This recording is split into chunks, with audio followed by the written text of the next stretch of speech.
right, good morning. Let's call the Board of Equalization meeting to order. It's 10:03 a.m. and if we could begin with the roll call, please. Good morning, everyone. Chairman Gaines.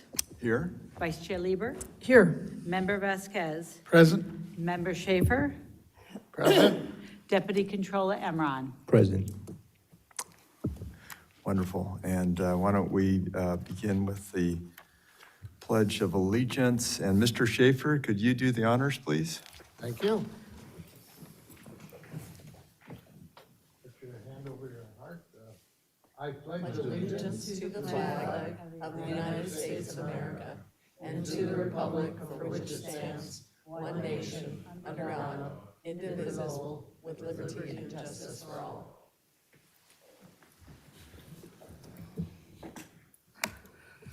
All right, members, this is an opportunity for brief opening remarks, and I would like to speak, if I could, just initially here with regards to Charlie Kirk. And as we all know, he was assassinated, and it was a situation where evil prevailed in the heart and mind of a 22-year-old man. Charlie engaged our youth in a way that I haven't seen since the 1960s.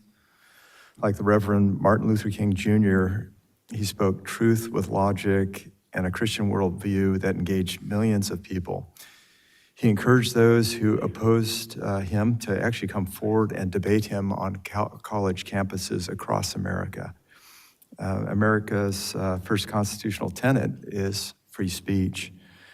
Charlie Kirk was the embodiment of free speech. Many who disregard or disagreed with Charlie called him a fascist, Hitler, and other hateful names. But Charlie carried on, and through all the hate, he lived his life espousing the value of his Christian faith, of critical thinking, and of debate. Charlie Kirk is sadly a martyr.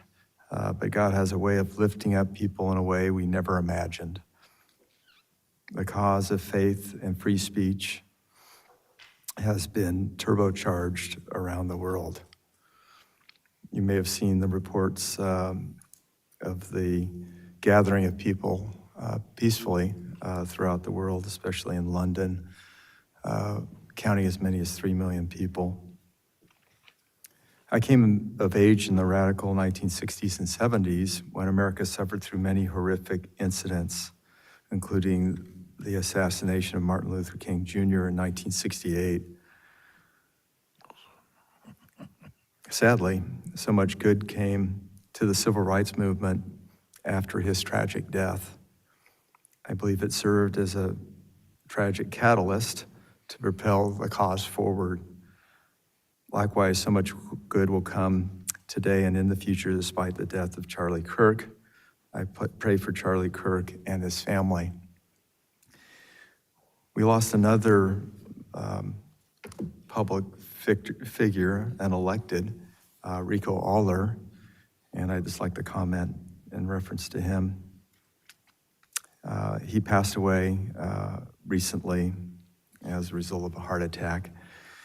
And Rico served in both the California Assembly and Senate, representing much of Northern California over his years of service and covering much of the same ground I've been blessed to represent during my years in politics.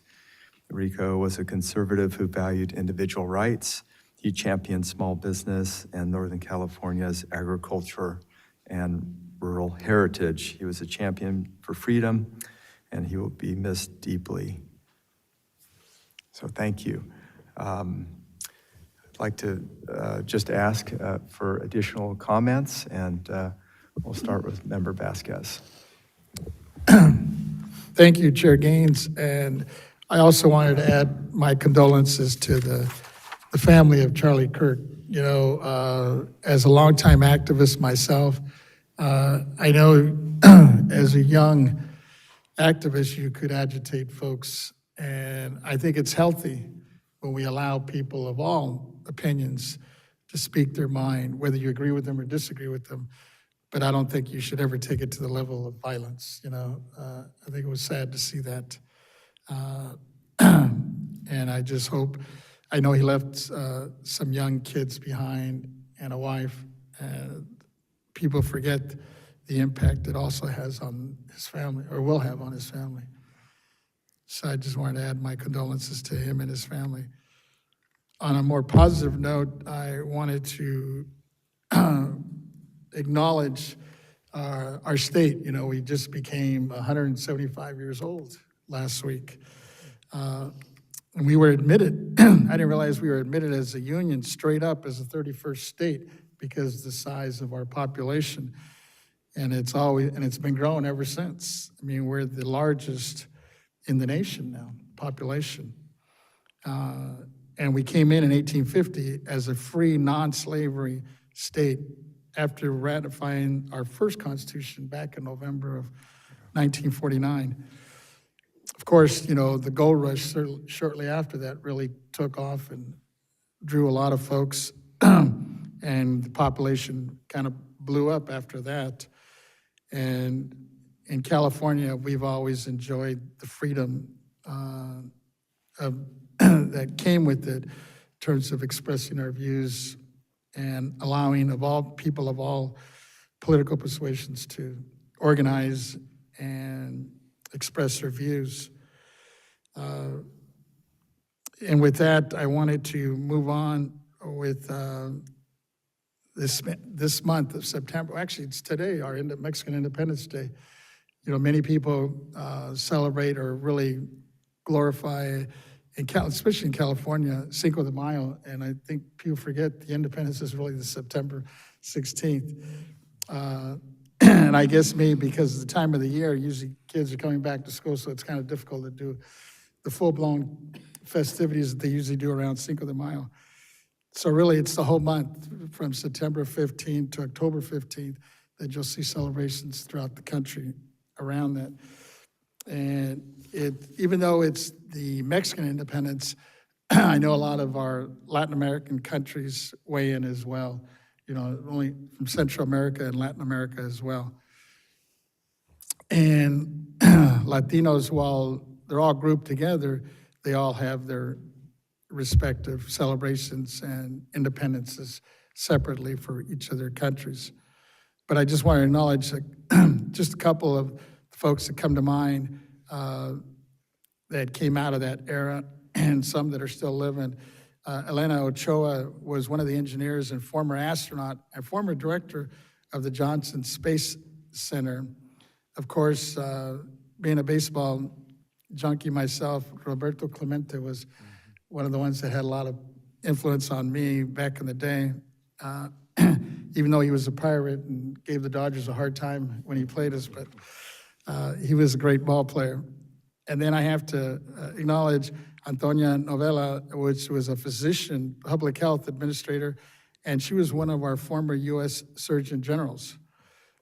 And then currently you have on the Supreme Court, Sonia Sotomayor, the lawyer, jurist, and has been doing a great job on our Supreme Court. And then the late Cesar Chavez, for all his work he did around the National Farm Workers. And of course, Dolores Huerta, who's still with us at 95, representing and organizing and doing a great job to represent the farm workers. With that, I just want to end that, you know, California has the largest Hispanic population in the United States, who become invaluable both in our state and in our nation. In fact, in 2025, the state Latino Gross Domestic Product report, California, and by the Lutheran University and UCLA, stated that in 2023, California Latino GDP was over $1 trillion, helping the total of 2023 U.S. Latino GDP to surpass $4 trillion. People forget just the Latino population and their economic power in itself could be the 5th largest economy in the world. With that, I'll turn it back over to our chair. All right. Yeah, thank you so much for those comments. And let's now go to our vice chair. Thank you. Well, I had some great extensive remarks that were written for me today about some of our homegrown industries here in California. And I will talk about those at our next meeting. But I really wanted to talk about what's on my heart today and over the past week. And I also grew up in the 60s and into the 70s, and seeing what a turbulent time it was with assassinations, hijackings, church bombings, all kinds of instances that were so deleterious to children, to older people.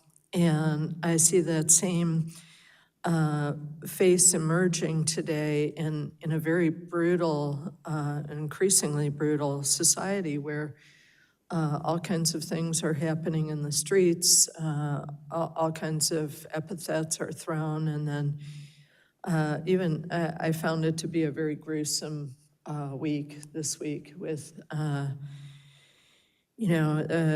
22-year-old allegedly being the person who killed a 31-year-old. And I think the kinds of dynamics that many of our young men are pulled into currently are really poisonous, and they're the wrong direction. And I feel for the older people who are seeing the closure of their life during this time, and also with younger people who are not starting families because they see such an enormous affordability gap, and now just senseless expressions of violence. And also children, at the same time when Charlie Kirk was gunned down in such a gruesome and horrific way, and there were students present who both were adherents to his philosophies and those who were not. And I saw an interview with one of them, who's a young man that I follow, who is also a debater and a discussant. And he said, all of us who were college kids were there and we were present, and any one of us could have been taken out by those gunshots. And we've become far too callous about life, about respect for other people. And I think somehow we have to be able to turn that around. And at the same time that was going on in Utah, there was another school shooting where more children were killed. And so we're moving in the wrong direction towards a very unhealthy and unwholesome society. And although we don't normally make policy from the position of the BOE, I think that we're very influential in the policy process in the Capitol and around the state. And I think we have to exercise that influence that we have to tend in a better direction and to call out the things that we see, particularly around racism, poisonous sexism, and just the decisions that we're going to solve every question with force, be it a gun or otherwise. And so I don't know what the answers are, but I know that the people that I represent are feeling so much change right now, and are really looking for how to move in a positive direction into some kind of a future that we can all participate in an equal way, and how to condemn and move away from the violence that we see. So I actually I heard some comments saying that, the left killed Charlie Kirk. Well, I'm probably the furthest to the left person that I know. And I personally was not only horrified and saddened. And the same thing with the assassination attempt against President Trump. When that happened and I turned on the news and my husband came into the kitchen and he said, what are you watching? What's going on? And I had a lump in my throat and I couldn't get out the words. The president has been shot. And, where is the progress? And where are we going with all this? I don't know the answers to that, but I think we have to teach peace, tend towards the good, listen to the older people who dealt with a very violent period in our society. I wish I could go back and talk to my parents about, how did you survive these different periods in our society? And talk to my father about how did you go through brutal war and give up your own aspirations to fight fascism and to fight that poisonous cloud that wanted to overtake the world.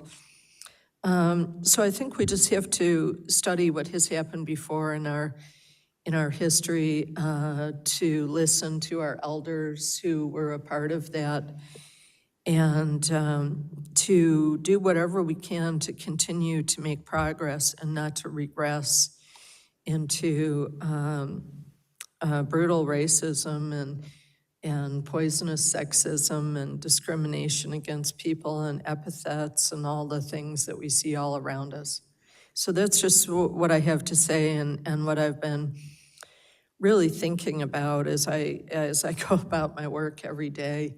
It's sort of a dark cloud that you feel like I've got a docket of things that I need to get through, but I also want to save a certain period of time to meditate and think about how we're going to grow more goodness and less poison in our world.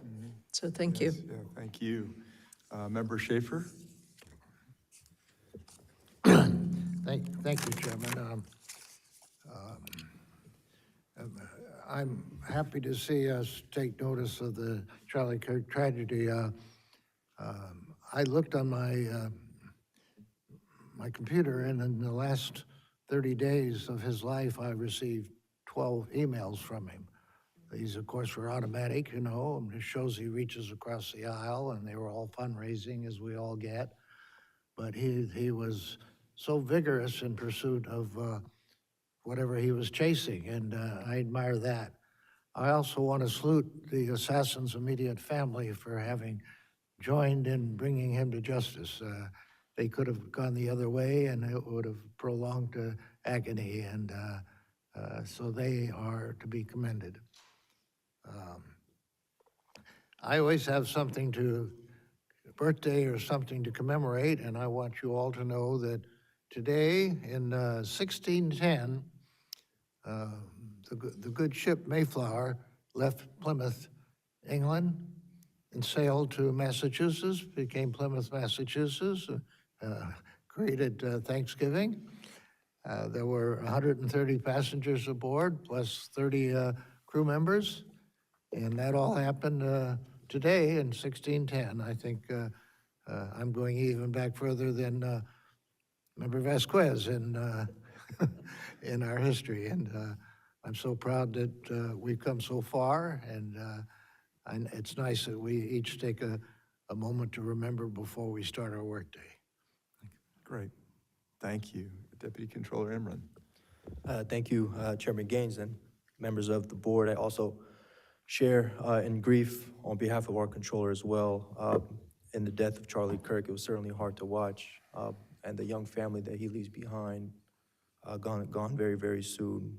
And just kind of hope that these civil discussions and discourse continue on our college campuses. I think it needs to be heard. And then also, on a note, September is a very important month. It's National Suicide Prevention Month.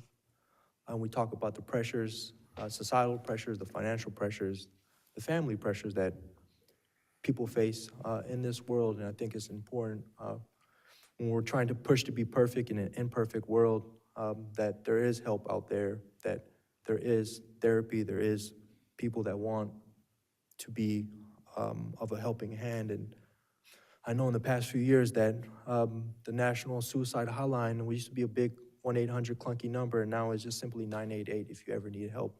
Once again, 988. And I think as we walk in this journey of life and trying to achieve our purpose and whatever we're looking to achieve, just know that there is help out there. And I want to give a shout out and tribute to all the people that have lost their life to suicide. Really certainly heartbreaking, just all the death and despair that we are seeing in today's society. It doesn't have to be like this, everyone, and I just continue to pray for better days. Thank you. Yeah, thank you for your comments, and I was just interested in your comments, Vice Chair Lieber, in terms of connection. I think it's so important that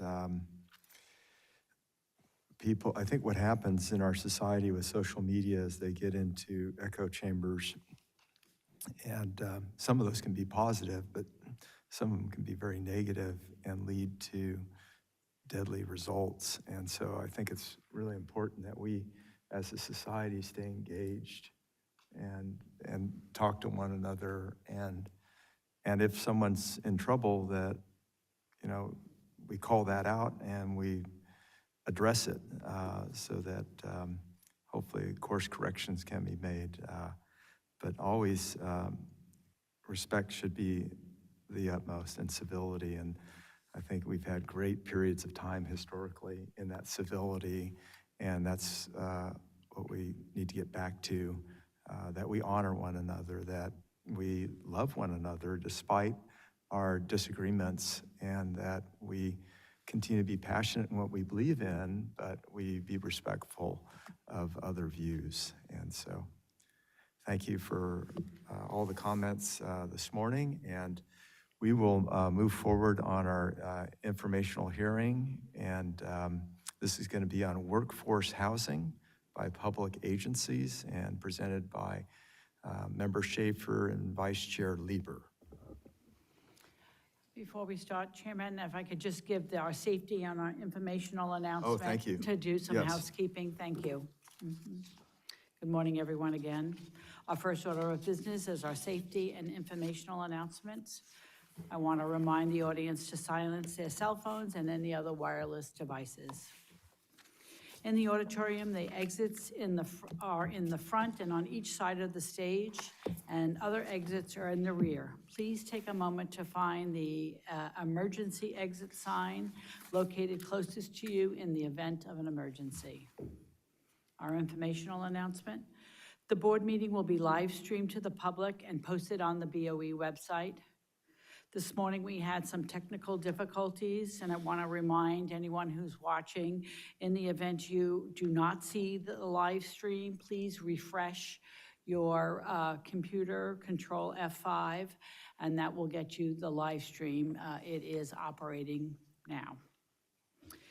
Public comments are taken on each agenda item. If there are any members of the public wishing to speak before the board on an agenda item in person, we ask that you complete and submit to the Sergeant of Arms a public comment appearance sheet. This is located at the entrance of the auditorium. If you wish to speak before the board by telephone, please dial the number and access code provided on our public agenda notice and follow the instructions of the AT&T moderator. When giving a public comment, please limit your remarks to 3 minutes, and we ask that all speakers in the auditorium, on the AT&T telephone line, or by teleconference to state your name before you begin speaking for the record. This concludes the safety and informational announcements. Thank you. Yeah, thank you, Mary, and we can now proceed forward with our informational hearing on workforce housing by public agencies. Member Schaefer and Vice Chair Lieber. Thank you. Well, with Mr. Schaefer's consent, Yes, Like you may to- proceed. announce the sections of the hearing and just mention that I'm very thankful for Mr. Schaefer bringing this forward.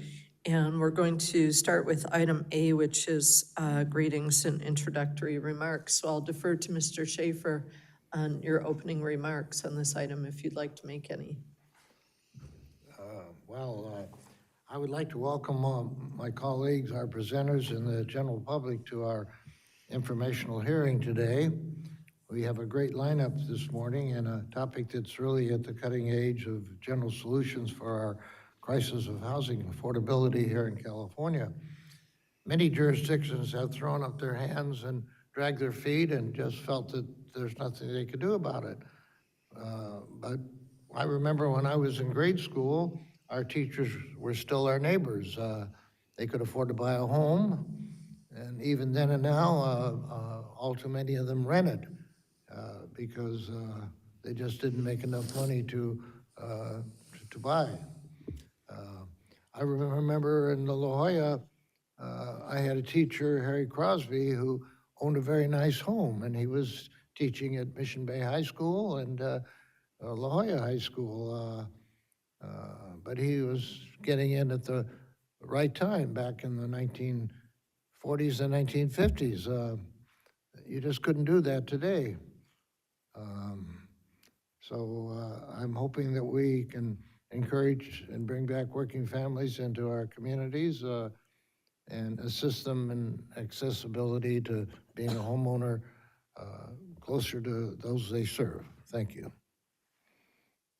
Thank you, Mr. Schaefer. And I'll just add to that this is one of the really vital topics for us as we look at housing supply in California overall. And as Mr. Schaefer mentioned, teachers and other staff within our school districts and within our public agencies did used to be able to live in the communities that they served. And it was a really important part of that experience, that the service that they were able to provide to students and parents and others because of that proximity. Excuse me.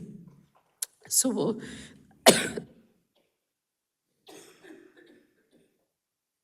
we'll go to the first item. Excuse me. The State Superintendent of Public Instruction. Education Workforce Housing Initiative. And Mr. Schaefer, would you like to introduce the speaker? Would you like to introduce the speaker on this item? Introduce the first speaker. Could you do that? Or with Mr. Schaefer's consent, and if my throat clears enough, I'll go ahead and introduce Richard Barrera, who is Deputy State Superintendent in the California Department of Education. Thank you for being with us today, Mr. Barrera. Please go ahead. Absolutely. Thank you so much, Vice Chair Lieber and Chair Gaines and members Schaefer and Vasquez and Deputy Controller Emron. And I thank you for your continued interest in this issue. I know we had a conversation about it back in November of last year. So if we just go through a few quick overview points, and we can go to the next slide.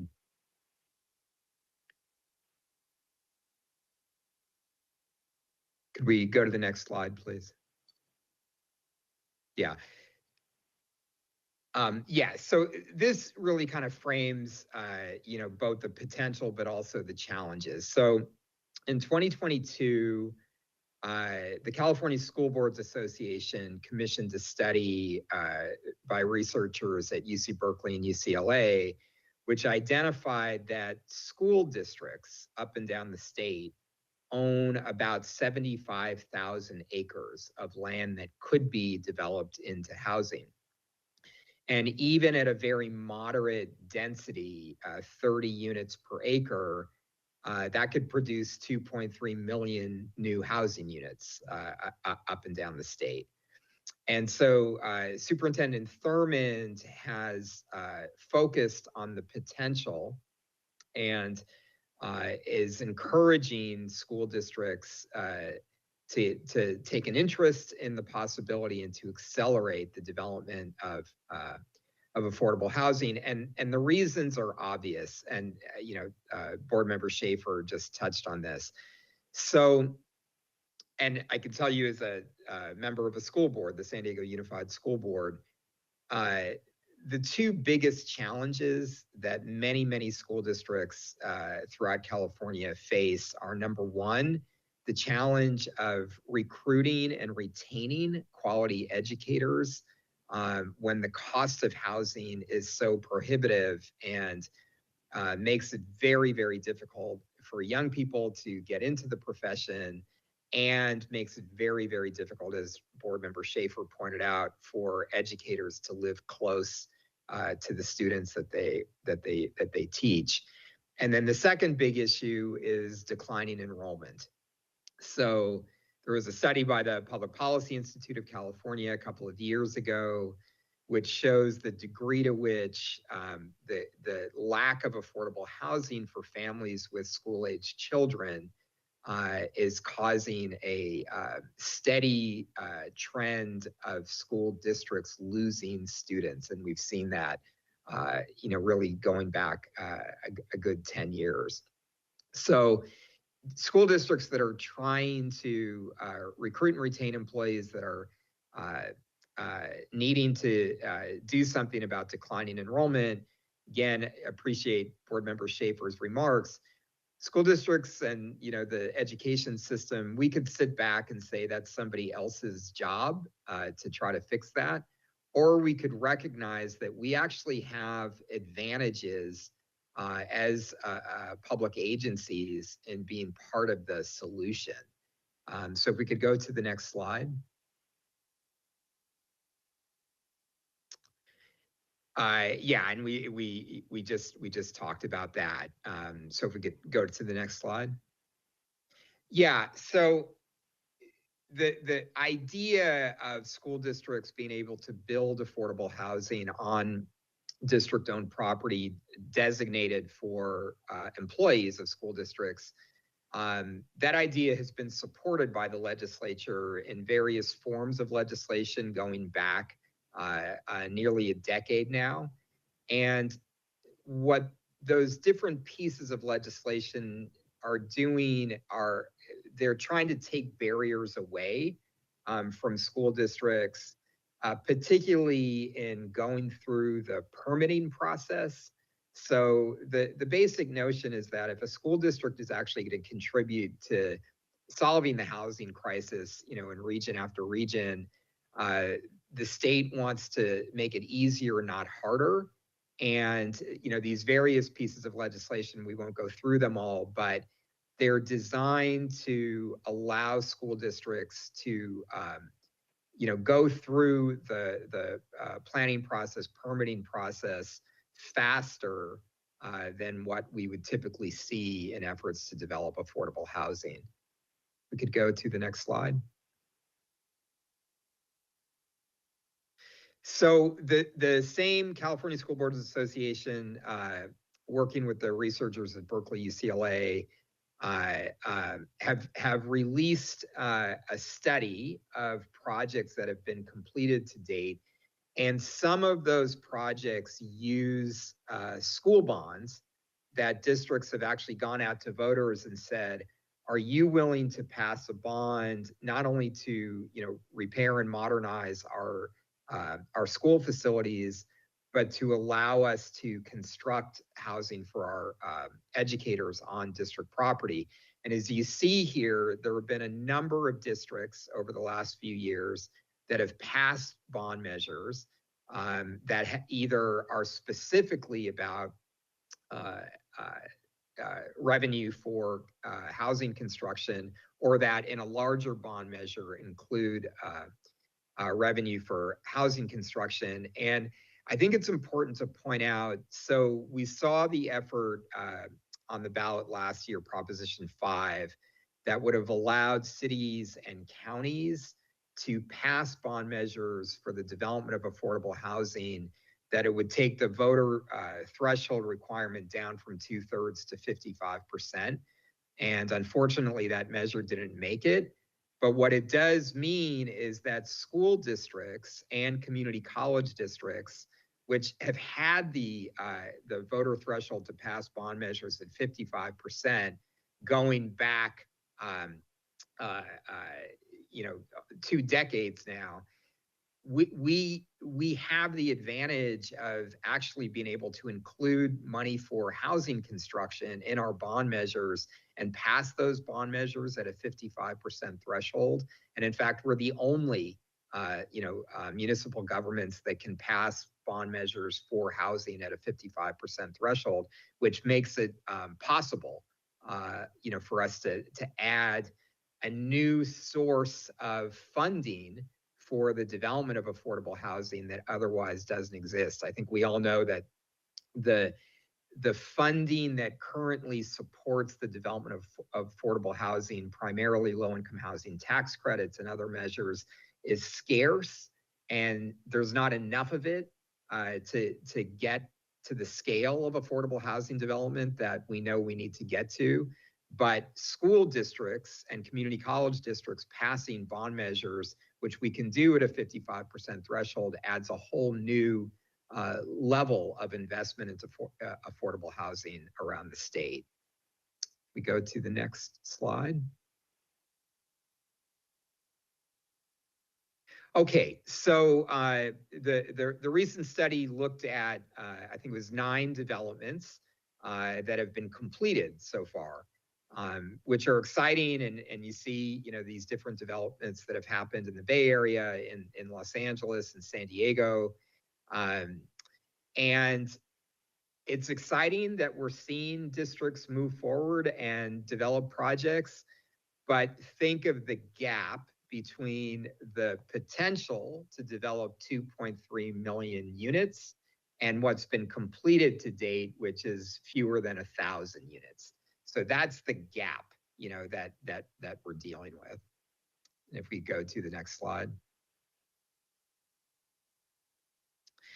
And again, it's, the benefits for school districts are obvious. In San Diego, and you'll hear in a second from Lee Dolgoroff, we've got an agreement actually with both our teachers union and our classified employees union that we want to house 10% of our employees over the next decade, and roughly half and half of those units for certificated and half those units for classified. Clear benefits in terms of creating jobs for the local economy, especially when we negotiate agreements with our labor unions. And I think this last point is really important because, as we all know, one of the challenges in the expansion of affordable housing development in California has been NIMBYism, has been, communities that sort of organize and say, we don't want affordable units in our communities. What we have found in San Diego, and what we think is common, is when we go to communities and we talk about actually creating housing for teachers and educators, communities want that. They want, to get back to what board member Schaefer talked about. They want educators to actually be here, be in our neighborhoods. And so, we're able to cut through some of that community opposition that we typically see around affordable housing development. If we go to the next slide. So let me talk just for a second, what I think are some of the barriers to get from fewer than 1,000 units today to, 2.5 million units to reach our potential. The number one issue that school districts talk about, and we talk to many districts up and down the state, is districts may be interested in pursuing affordable housing for educators. We've got over 1,000 school districts in California. California School Boards Association estimates that there are 150 to 200 districts that have expressed some interest. But the problem is districts don't have a capacity to develop housing. They've never done it. It's something that in order to actually move from being interested to identifying properties, surveying staff, preparing preliminary designs, being able to actually put requests for proposals together and put those RFPs out on the street requires some professional expertise, and that requires money. Not a lot of money. We estimate that if a school district had access to $100,000 to $200,000 so that it could hire consultants with professional expertise, that would dramatically accelerate the number of districts that are actually putting RFPs out on the street. But getting to that $100,000 to $200,000 is obviously tough for districts. Our general fund is stretched. Many small districts, just are struggling to, literally pick kids up and take them to school and, keep the lights on. So finding that $100,000 to $200,000 is a big barrier for a lot of districts. And that's what we're, identifying as the pre-development costs. Again, these upfront costs to be able to actually have a school district say, we've got a piece of property or multiple pieces of property, and we've got an idea what we could do, and we've got interest, from our employees who are looking for affordable housing, getting those RFPs out on the street. So there's legislation that Assembly Member Morisucci has put forward, AB 1381, which would create a $20 million statewide pre-development pool in the state treasurer's office that would be accessible to school districts precisely to access a little bit of upfront money to do the pre-development work to get RFPs out on the street. Unfortunately, there's, finding that $20 million in the state budget is a challenge right now. And so we're going to continue to work on that legislation over the next year. But at CDE, we are exploring alternatives. We're having conversations with CalSTRS. We had a conversation yesterday with some credit unions that serve educators. We know that there's interest from philanthropy.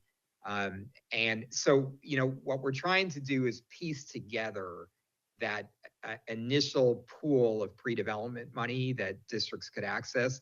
But we believe that within a couple of years, if a $20 million pool that districts had access to was created, we would see tens of thousands of units go up and go out to RFPs. So that we really see that as a little bit of upfront help could dramatically accelerate the development of affordable housing by districts.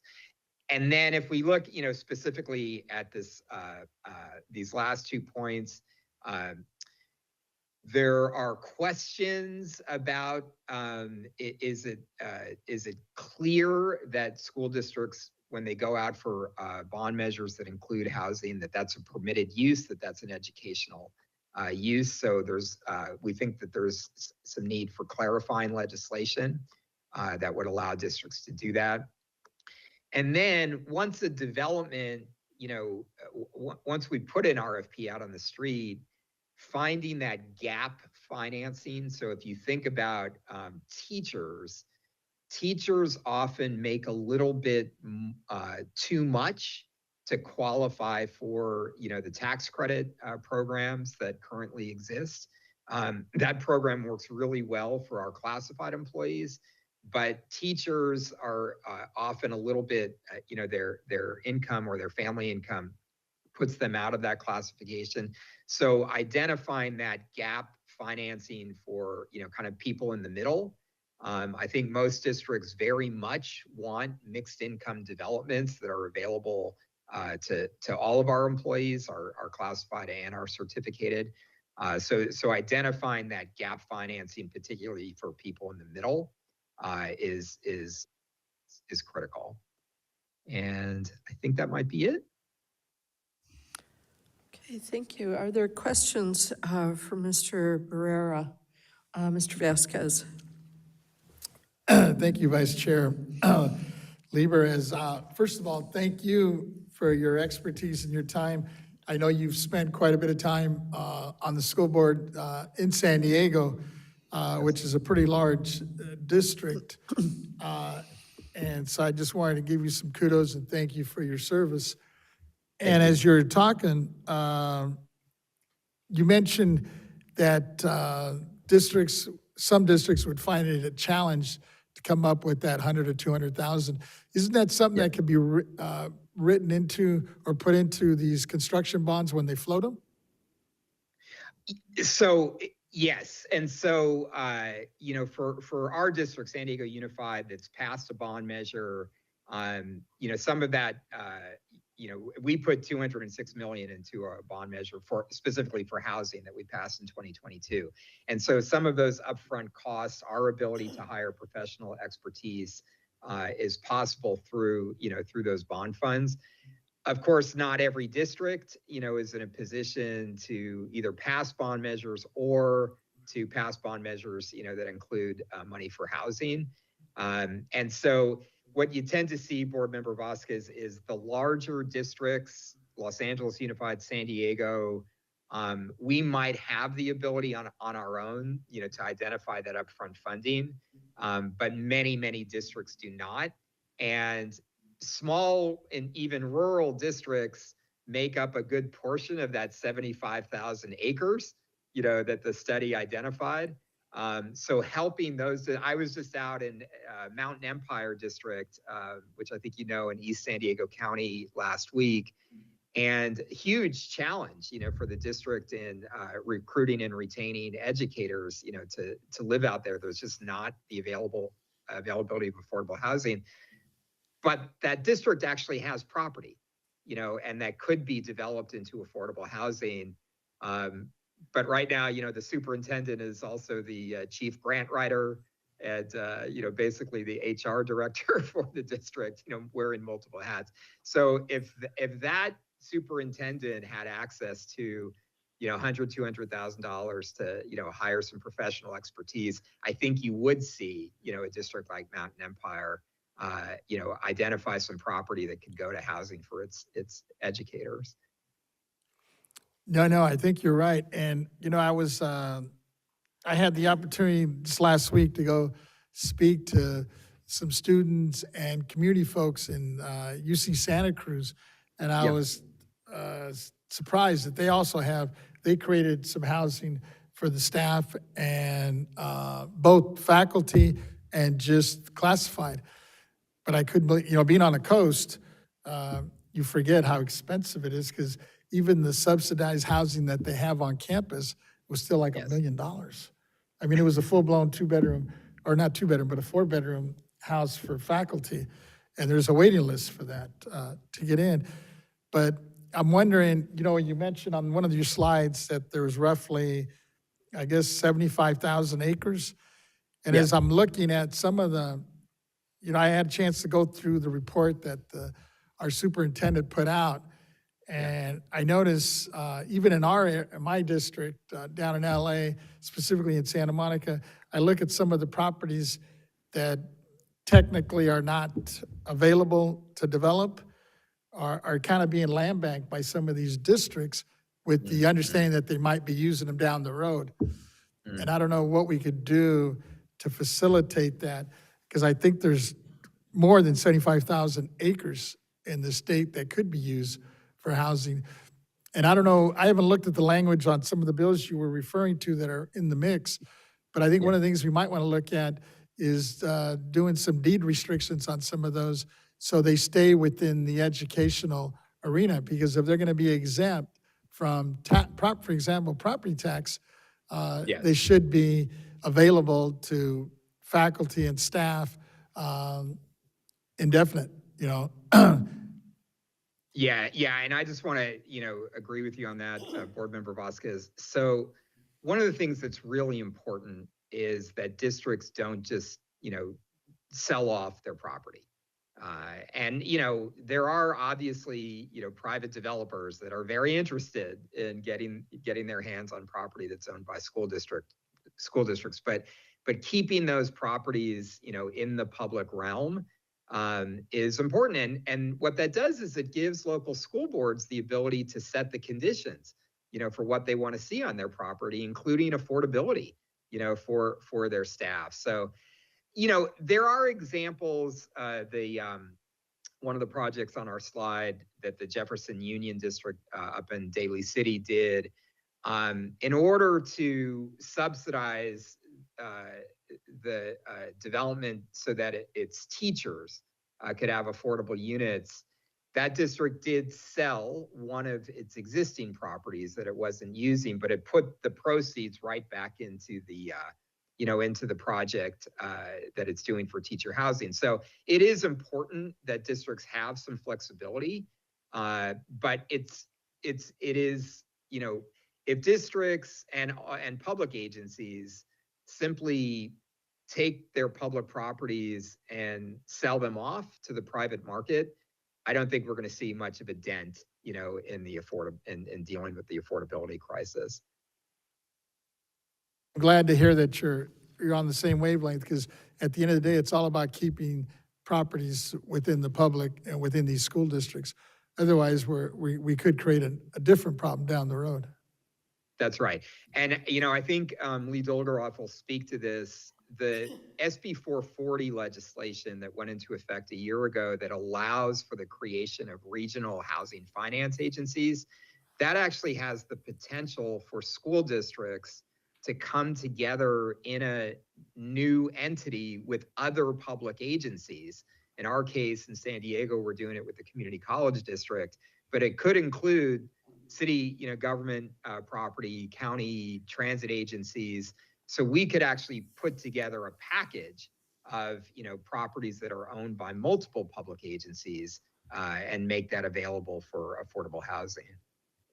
That's actually a good, I have one more question, I'll pass it on, because I have a whole list I can go through here, but you kind of touched on one is, are you also looking at like these joint powers where you could have, in your case, your school district, your college district out there, and potentially the city all involved, because they all, I'm sure, are struggling with the same issue when they're trying to hire good staff, whether it's administrators or general managers or just city managers that can't afford to live in the area within a close distance.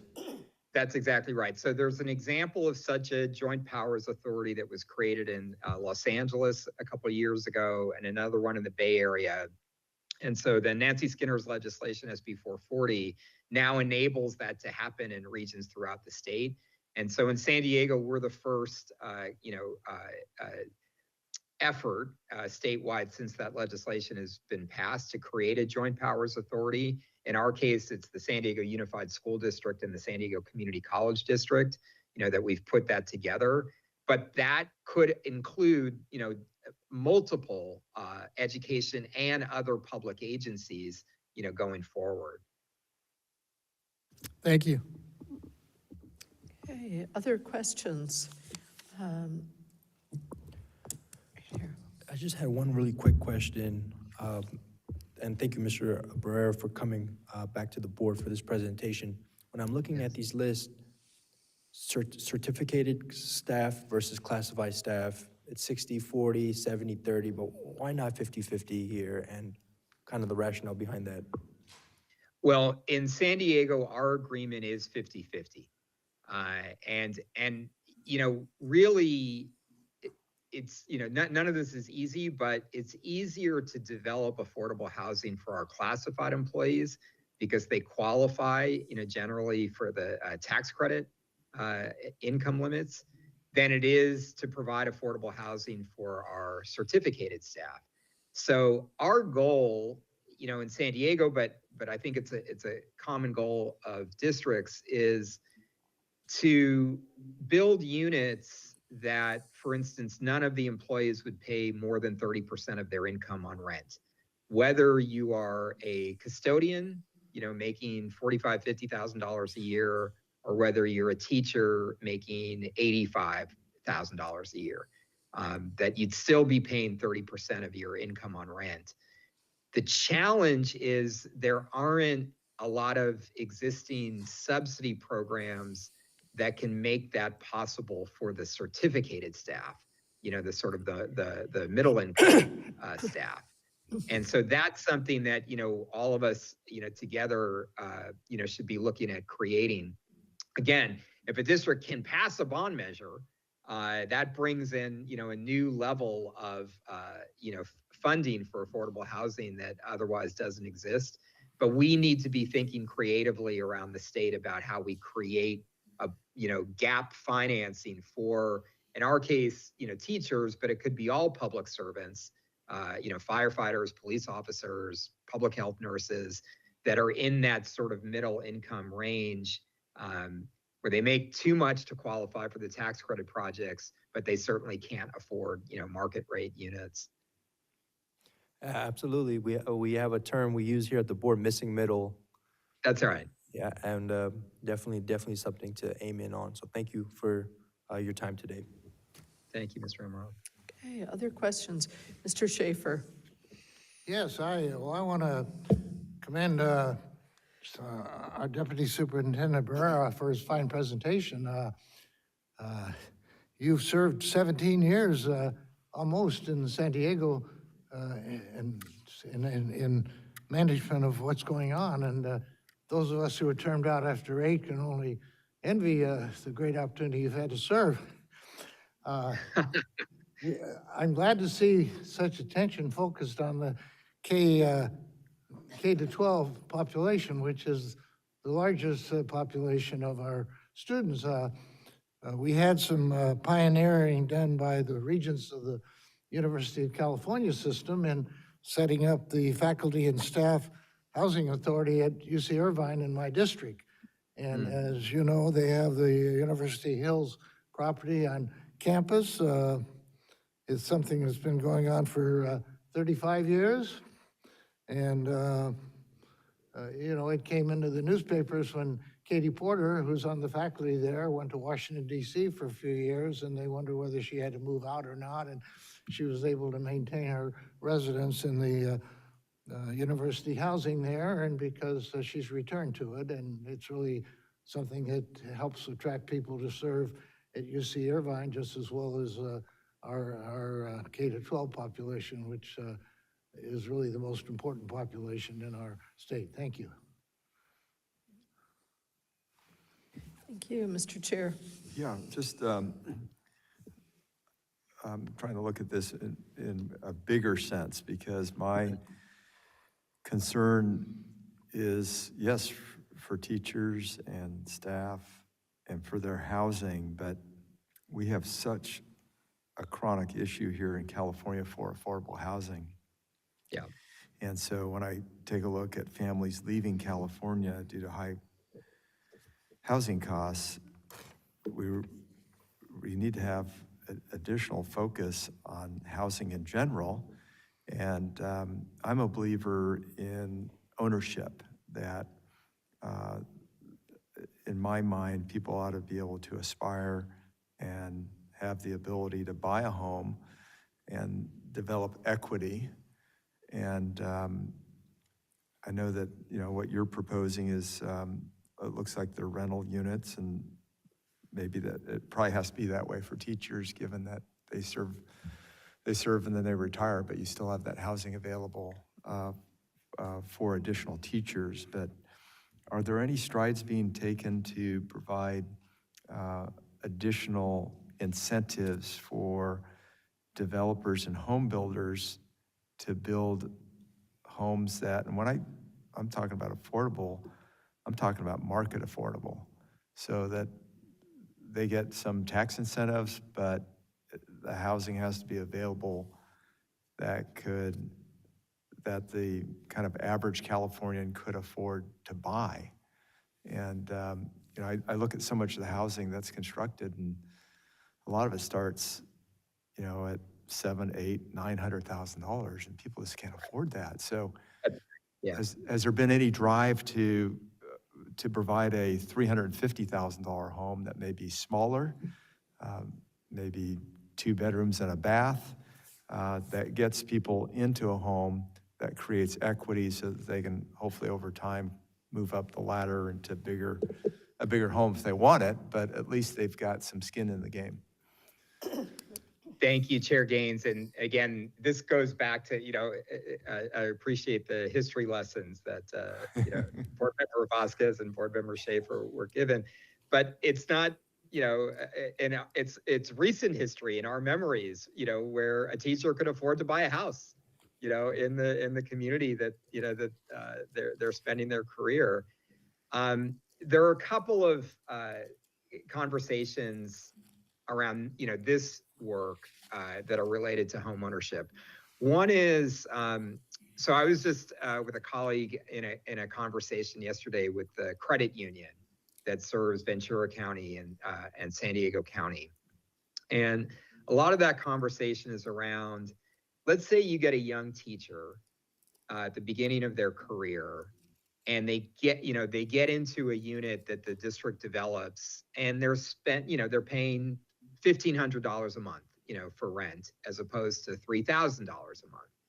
So how do we work together with our credit unions, financial institutions on home buyer incentive, programs where if that teacher is able to save money, every month for a few years, that goes toward a down payment, and that gets them, potentially into the home ownership market. So that's one, one concept that's important here. The other concept around, home ownership being actually built on district property, which a lot of districts have interest in, that kind of comes to this conversation around the notion of a community land trust. So what's important there is, let's say somehow, a district was able to build, townhomes or, units for home ownership, and the price is, like you're saying, $350,000. What we would need to make sure of is, so somebody who comes in and gets a $350,000 home doesn't turn around tomorrow and sell it for $1 million, because then that's defeating, the goal of affordability. But again, and I think this goes to Board Member, Vasquez's point, if the property remains in the, ownership of the public agency, you can do something where, there would be a reasonable, increase rate of appreciation every year that the homeowner would have. But eventually that property has to stay, in the mix, publicly owned property, so you can keep that affordability. So that's kind of the other area that I know many districts are interested in, a sort of a community land trust model of home ownership. Right, it'd be like a shared equity with a commitment to live in that home for X number of years and things like that. Yeah, that's great. That's a good pathway to continue in home ownership for folks. Yeah, that's Great, right. thank you. Thank you. Excellent. Well, Mr. Vasquez has a follow-up question. Just a quick question, and I think you hit on a real good point there, Chair Gaines, and I've seen these programs, and I don't know if you're familiar with them, Mr. Barrera, where it's a shared equity. You don't lose the property in the district, but the faculty or the staff is able to pull some of that equity after 10, 15 years, and then they could use that for a down payment, somewhere else. Because these, I think what we need to be careful is that we maintain these properties that are in close proximity of the school district, the city, the college, wherever they're going to be working. At the end of the day, after 10, 15 years, if they decide to move on or retire, they could take that equity and go out with it and have, ownership of some sort. Yep, that's exactly the concept. Excellent. Well, thank you once again for being with us, Mr. Barrera, and for offering all your insight. We appreciate your repeat visit. Thank you so much. Absolutely, and I appreciate your continued interest. Thank you so much. Thank you. And I'll go to staff to ask if we need to take a short labor break here. We will go ahead and do that, and it's 11:08. So we'll return at 11:18, give us 10 minutes. So we'll be right back for our next segment. Thank you.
give a 30-second warning.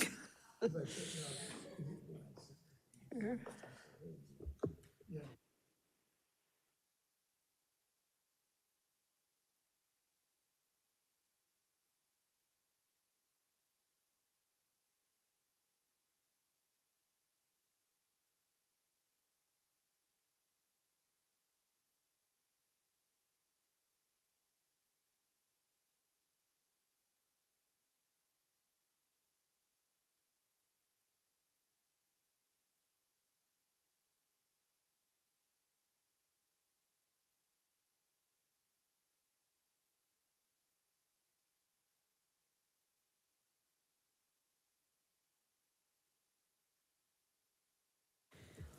Okay, we'll come back together now, and our next speaker is on affordable education workforce housing at San Diego Unified School District.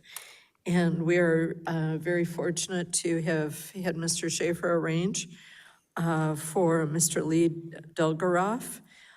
He is the Senior Executive Director for Facilities Planning and Construction at San Diego Unified School District.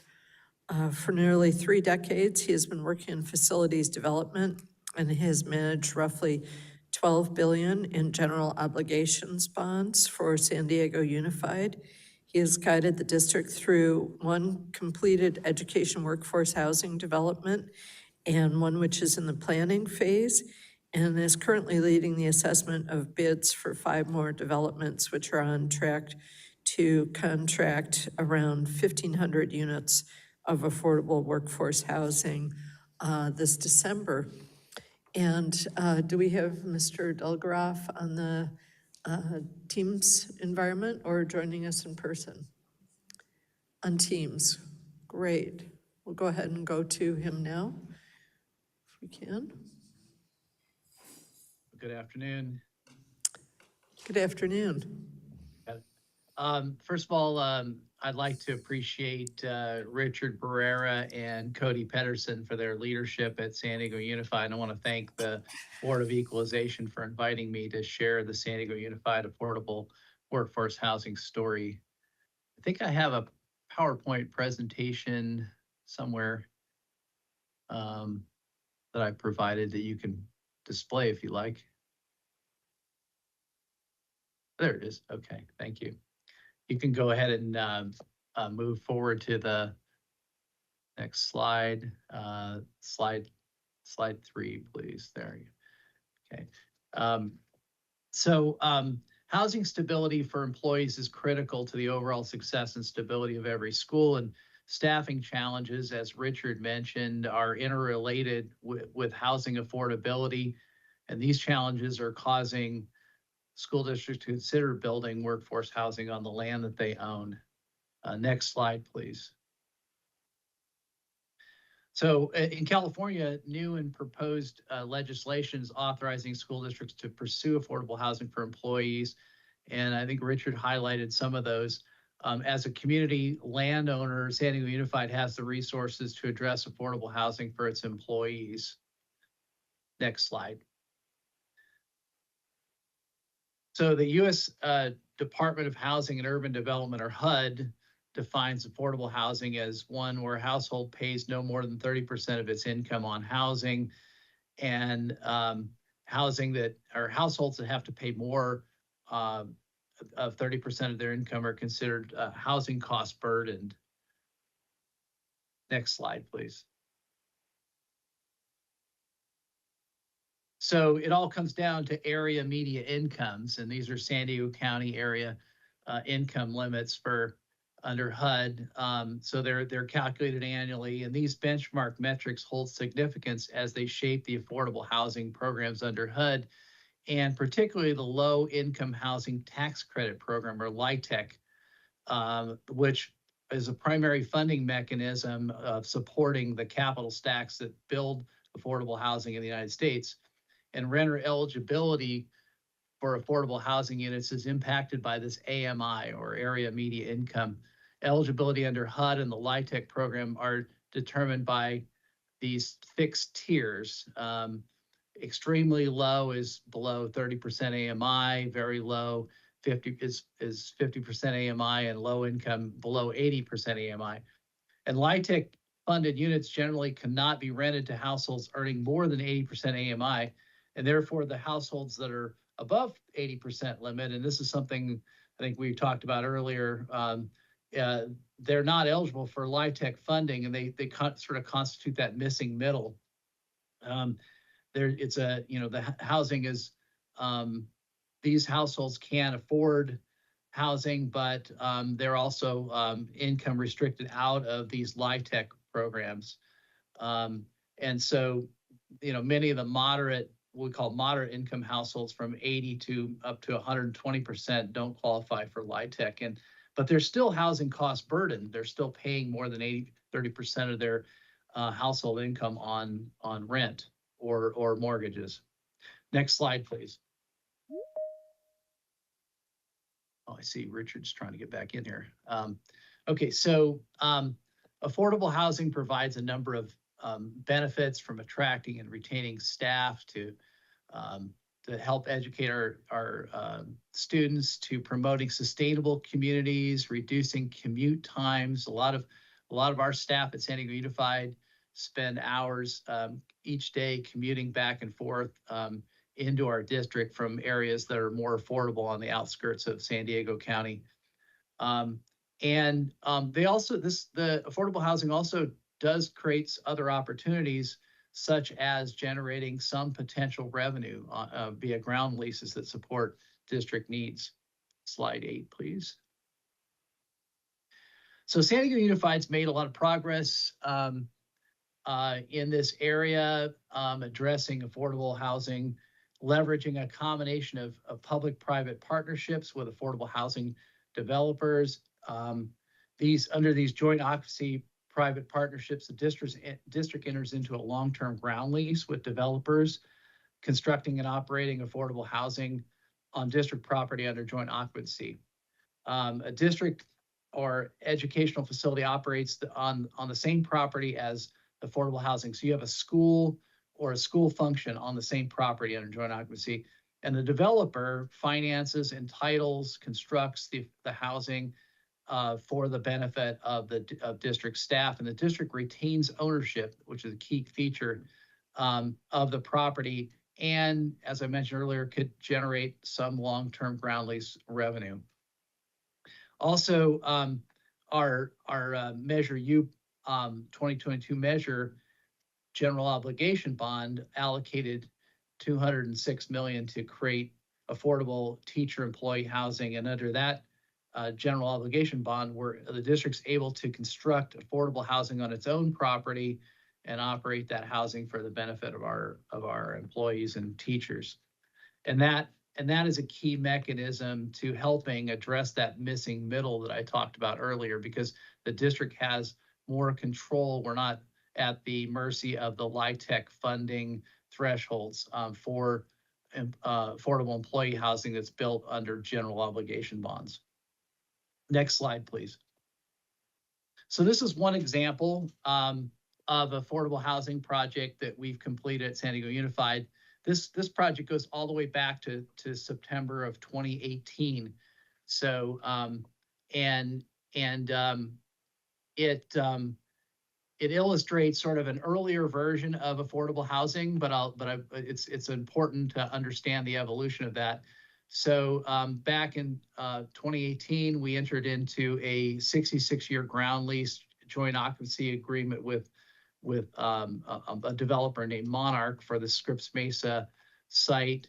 And the ground lease allowed for 264 units of Class A multifamily for rent units, of which 53 or 20% are affordable housing units rented to district staff. And the educational feature on this property is a STEAM lab and makerspace that supports the academic programs in the district, that was constructed at no cost to the district by the developer as part of the project. Next slide, please.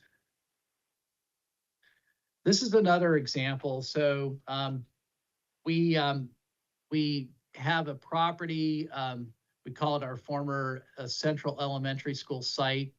The site was the home of Central Elementary School. We built a new Central Elementary School nearby and replaced this school on a different piece of property. So we had about half of this property open for housing use. The other half is used for a school called Trace, which supports students with special needs and in learning job skills and life skills as they transition to adulthood from our program. And so in this case, quintessential joint occupancy where you have a school and an opportunity to build affordable housing. And so in 2024, April 2024, we began negotiations with a affordable housing developer on this property after a request for proposals. Selected that developer, and this project includes 270 units. And this is a case where we're going to have 100% affordable family apartments, 1, 2, 3, and 4 bedrooms, which is key to supporting families. Ample on-site parking, and we listened to the community, we listened to our employees, and that's what led to some of the development of the units in terms of these larger units. Just for the discussion about building costs came up earlier. Just to give you a reference, and this is why housing is so costly, is the pro forma on this indicates that these houses will cost about, on average, $614,000 per unit to construct. So this gives you an idea of why market rate and affordable housing is costly. It's costly to develop. Next slide, please. Just a little bit more on the Central project. So this will serve workforce housing from 30 to 100% AMI. So we're capturing the missing middle here with this development. And it reflects a range of salaries from our bus drivers, our food service workers, our para-educators to our teachers. It provides a range of salary support. Next slide, please. So another piece of this is how well does these developments fit into the community? And you know, we did listen to the community in terms of provide, you know, the amenities and the balance in supporting the needs of the tenants of these units as well as the greater community, and in listening to the needs of the ranges of employees that we needed to support. Next slide, please. So during our community listening sessions, we heard that the community would like to have some kind of a shared community kitchen. They need a space for a farmer's market, a space for a childcare provider for infant and toddler care, some kind of a promenade or a place to interconnect the community, because there's a park nearby. They didn't want to sort of wall off connections in the community. And so in having these listening sessions and then inviting the developers that we're proposing to these sessions, we learned a lot about the community and what would strike the right balance in this area and provide more amenities above and beyond just the housing and tie into our academic program. And so this project does generate some income as well. Moving on, next slide, please. Talked a little bit. We're albeit most of the benefit is in the affordable housing, but we generate an annual rent of $250,000. The developer is going to help renovate our school buildings that support the Trace School at a cost of about $4 million. And the total Estimated ground rent over the life of the project is $108 million over the 99-year ground lease. Next slide, please. So these are some of the issues. I've kind of highlighted them a little bit before about trade-offs and feasibility. So construction costs are relatively high. Material costs are high. The market is constantly changing in terms of not only the cost of materials, but the interest rates to finance these projects when financing is required. There are tax credits and other ways of reaching affordability. And of course, the low-income housing tax credits are essential, but they're also very competitive. Next slide, please. Something that our board grapples with, and we've had some real estate workshops, is looking at the trade-offs. And I think our North Star for the district, the board expressed, is that affordability is the North Star. It's the most important factor, but whereas generating revenue is a secondary benefit.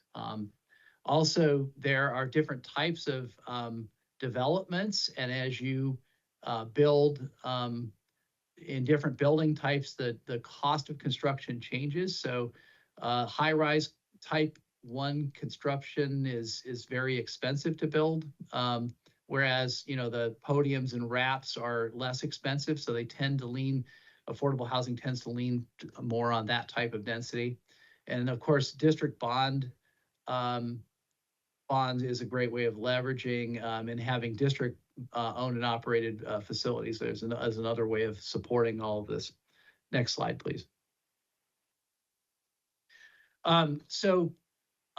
We have currently, we've established a goal of housing 10% of our employees, or providing opportunities for 10% of our employees to have affordable housing opportunities in the next decade. And we have a number of sites that we identified as having some space in the land for long-term ground leases that would develop affordable housing. And this is a map that indicates the location of those sites.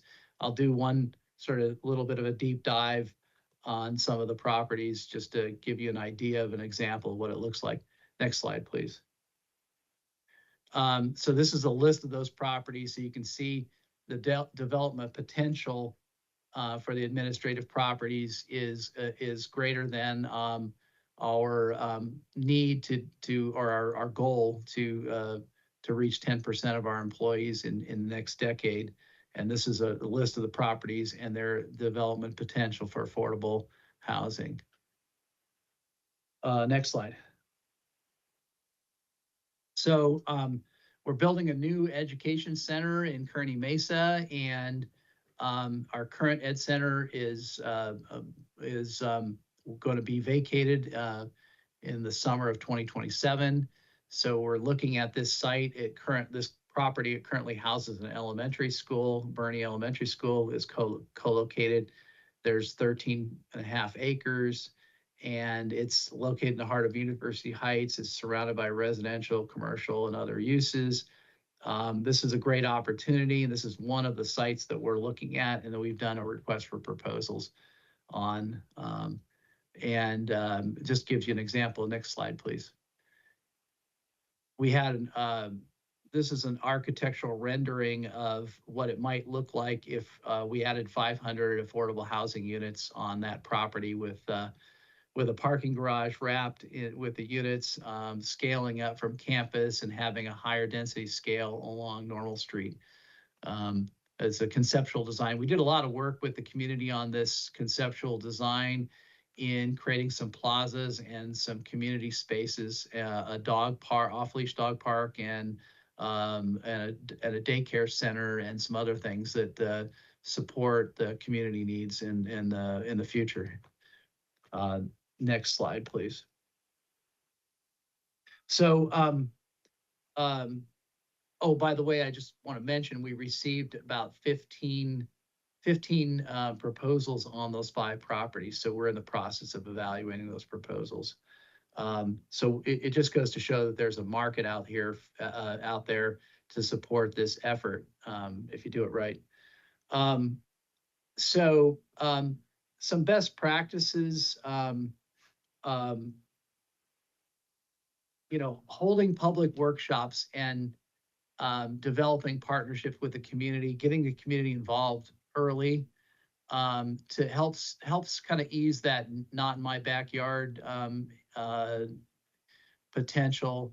Obviously, not everybody's going to always approve of every project, but if you try to create the right balance and you have the conversations in advance, it tends to help balance everything out and provide the housing that we desperately need, but also taking into consideration the thoughts of the neighborhood and balancing out and supporting the neighborhood. Due diligence is important in analyzing the proposals that are provided from the developers, making sure that they have the financial wherewithal to complete the project, as well as the experience in the development team, and tailoring the solutions. This is not a one-size-fits-all approach. You tailor the solutions to fit the specific community and the school site of the neighborhood, and it's really important for the maintain the public trust to keep the process of evaluation and selection transparent. Next slide. And I think that's it for me. I'll take any questions. Thank you. Okay, thank you so much. Members, do we have questions? Mr. Vasquez. Yes, first of all, thank you for your slide presentation and your information. I was wondering if you can go back to that one slide, I think where you were showing the AMIs going back to 30% all the way to 100%, if you have it available. Yeah, if you could. I think it was put like that the up. third or fourth I'm slide. not controlling it, so your staff is controlling the, Oh, okay. I think. While they're looking for that, you mentioned that one project that had, I guess it's in the works, and you had like 15, oh, here you go. You had like 15 applicants for it. What are Yes. they proposing to do? Are they gonna be at the 30, the 50, or is it a combination of these AMIs? Well, I can only speak in broad terms about it because it's a public meeting, but they are covering a broad range of AMIs in the proposals that we've received on the 5 properties. We received 15 proposals covering all 5 properties, and many of the proposals cover a broad range of AMIs, supporting the extremely low all the way up to the moderate income range. And I think on one So of your slides, you mentioned, and in your presentation also, that so many of them were going to be 2 bedrooms, or 1 bedrooms, 2 bedrooms, and 3 bedrooms. Do you know roughly what the 3 bedroom, because those are more like family units, right? How many of those are going to be available? It varies by proposal, but the slide that you're referring to, the central elementary, former central elementary slide, I don't have on hand the exact number of, but there are a range all the way up to 4-bedroom units. There aren't that many 4-bedroom units. I think there's only about in the 270 units. I think there are around 8 or 9 units. But still, there are 4-bedroom units. There are a number of, I believe in the 3-bedroom units are in the 20s or 30s. And then, but they did cover a wide range of units because we are interested in supporting our employees and teachers that have families, and that, so it's crucial that we don't just provide studios and 1-bedrooms, that we support families. I think one of the Board of Equalization members was talking about in the opening remarks, talking about how hard it is to to raise a family or to the decision to start a family because of the cost of housing.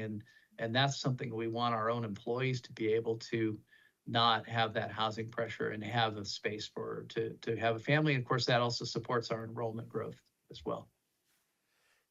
And my last question is, when you're looking at repurposing some of the current structures on district properties, what, I guess my question, what success are you having with that in terms of repurposing existing structures? So there are a couple of in the one slide I shared with the Normal Street property, there are many of the structures are going to be demolished and replaced with housing. There are a couple of structures that are historic in nature. That can be repurposed for community benefit in terms of creating spaces for local nonprofits. And there's one building that we think would make a great childcare facility. On the central site, we retain part of the original buildings as a school, and it's operating as a school. They're the newer part of the campus, and that is going to be renovated by the developer at no cost to the district under this proposal. So not only are they building housing, but they're going to provide a facility renovation as part of the overall plan for the former Central Elementary School site. My last question, real quick, you mentioned also in your presentation that, I don't know if it was the last project but most of your projects are roughly running about 600,000 more or less per unit. And are you able to give kind of a breakdown? Because I know in a lot of cities, I'm just thinking of my area, we're spending somewhere in the neighborhood of 700,000 to 800,000 per unit. And I'm hoping that when you're dealing with repurposing or using school properties, it's going to be much lower than even 600,000. And I was wondering why the cost was still kind of high. Well, in this case, it's 600,000 per unit to build. The land is part, that's actually what helps make this, I think, financially viable. If the developer had to purchase the land and factor that into the cost on each unit, then they would be in the $700,000 or $800,000 range, maybe seven, depending on the land, depending on the type of construction. In this case, their pro forma indicated that the cost to build and it does include parking as well. The project is fully parked. The cost was $614,000, and that varies by project and by building type and location. But that's the one thing that the districts can do to benefit in this type of program is when we do have land, it really does help that capital stack, because if you're just trying to build housing, affordable housing or market rate housing, that initial cost of land is a big piece of the capital stack. No, I get it. The land is, especially when you're getting in some of these beach communities, the land cost is just, it just blows it up to the 700,000 to 800,000 a unit. But on the other hand, I was out in Salinas and I was on a couple of these farms where the growers actually built some units at 200,000 a unit, which I thought was really cheap. But one of the reasons is that they went strictly private. They didn't go through any of the federal, state grants, because that just, the time it takes to go through those costs money. Yeah, I mean, there are less expensive ways to build. We typically, you have to look at the local cost of labor and local cost of construction materials, and it kind of depends on how those two things are acquired. That ties into the overall cost of construction. Thank you. Okay, other questions? Mr. Schaefer. Thank you. I was most excited by your University Heights proposed development. I've grown up with admiration for that area.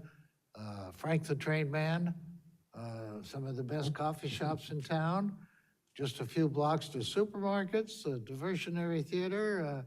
You can hike out to the chicken pie shop.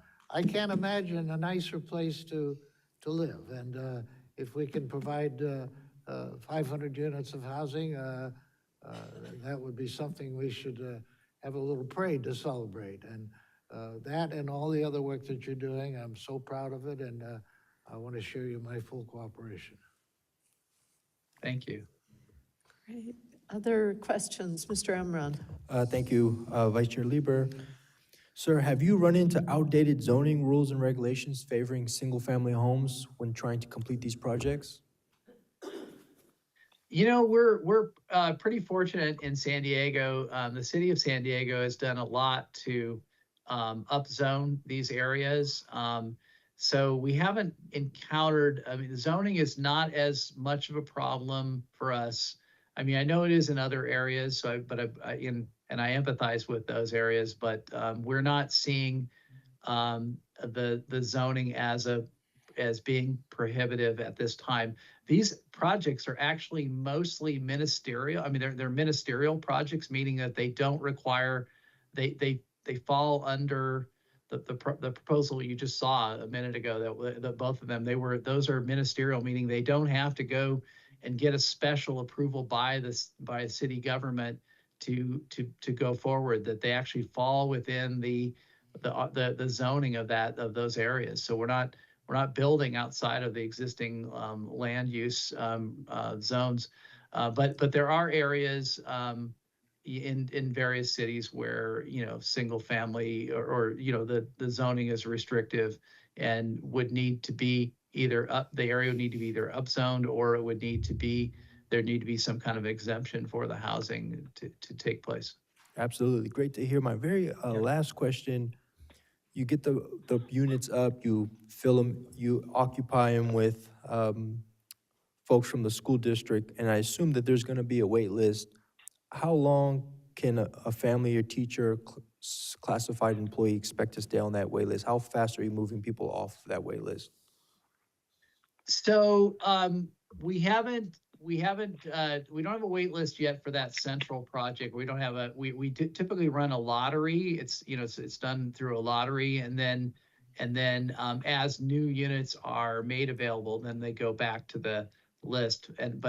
But once people are in, the units don't rotate enough or fast enough, so that those wait lists can, I mean, realistically can take some time. Our goal is to build out more opportunities so that we don't have a wait list. But when we advertised the Olivia project and we made it available to all our employees, we had about 3 times as many applicants as we had units to. So there were a number of people that were, and the other thing I would say is we run a very transparent lottery. We videotape the lottery, so it's not like there's somebody who, you know, if you know the right people, you can get a unit. No, it has to be done very openly and transparent in a lottery fashion, and randomly select the applicants that meet the criteria. Understood. Thank you so much for your work and your time today. Yeah, thank you. Thank you, Mr. Chair. Yeah, thank you for your presentation. Very helpful. I'm curious as to whether any of the projects have ownership opportunities. No, the district is retaining ownership of the land, so they're not, none of the public-private partnerships have ownership opportunities. I know there's a lot of interest in different mechanisms. I've had conversations with my colleagues at the local colleges and universities where faculty is looking to move into the area, and they're trying to figure out faculty housing. And ownership is very important to the faculty in building wealth, family wealth. But none of these projects yet, at least the ones that you're seeing right now from us, have that mechanism built in. It's something that we definitely need to take a look at. I think as Richard Pereira had mentioned earlier, the one thing that we are also looking at is by providing a higher affordability level for our employees. It gives them the opportunity to save money as opposed to spending 50% of their family income on rent. So if the amount, the rent burden is reduced, it gives them, does create a mechanism where they can save for a down payment on a condominium or house. So that's an advantage, but definitely something we need to look into in the future. Great, thank you so much. Great presentation. Thank you. Thank you. Okay, seeing no further questions. Thank you so much, Mr. Delgroff, for all your work in San Diego and for participating with us here today. I'm sure that we're going to have you back to the Board of Equalization, so thank you. Thank you. Okay, members, we'll go on to our next speaker, who is Holly Fromeni de Jesus, who is a partner with Lighthouse Public Affairs, and we very much appreciate you being with us today. Thank you, Mr. Chair and members. Thank you for having me today. We're going to take a step back out of San Diego with this next presentation. And I just kudos to, you've heard it, what they're doing in San Diego. If every city and county and public agency acted like San Diego and in the region and being so pro-housing with their policies and project approvals, we probably wouldn't be in the crisis that we are today and trying to build more affordable housing throughout the state. So I think it's a great way to set the tone of what can happen if agencies are really proactive and have the resources and the energy and really the will and a community that they're engaged with that's really embracing not just workforce housing, but affordable housing. But I'm going to talk about, again, just some broad strokes of what I see from I've been in the housing space and really focused on housing since the night that in the state capitol that redevelopment agencies were dissolved and eliminated. It's an important piece of a history lesson. As we said earlier, when we try to learn from history and try not to repeat the mistakes of history. But the night that redevelopment agencies were resolved, there was a fight to try to remind everyone that $1.2 billion annually and statewide, we refer to them as L&M funds back then, which was low and moderate income funds. Today, we're calling it workforce housing, missing middle housing. But back then, there was a pot of money in local regions that was designated and was consistent and and permanent, really. At that point in time, everyone viewed it as permanent. And we learned quickly that it wasn't permanent, and it went away with a very easy vote of the legislature. It might have felt like more of a fight if you were on the outside, but on the inside, it was a really hostile evening. There was an opportunity to keep those agencies going, but the whole system blew up in 2010. And really, we've been grappling since then with what we now see today is something that has not resolved the crisis. And it's not just a funding crisis. It's got regulatory inconsistencies, and there's a lot of like this, we've been talking about permanent affordability, homeownership versus rental housing. The whole system has really been broken. But I'm really optimistic. I've been working in housing policy specifically for the last 6 years, and the legislature has been focused on more things than just closing the financing gaps, but also really looking at the whole system and how to make it better and more productive so that the local agencies can actually build more and take less pressure off the state from solving the local problems, because really a lot of it is regional solutions. And so today I really appreciate the last hour listening to, again, regional solutions that are working in San Diego, and I'm hopeful that those regional solutions in San Diego could be scaled statewide, but they can't without some more policy reforms. So we're going to start with regulatory inconsistencies.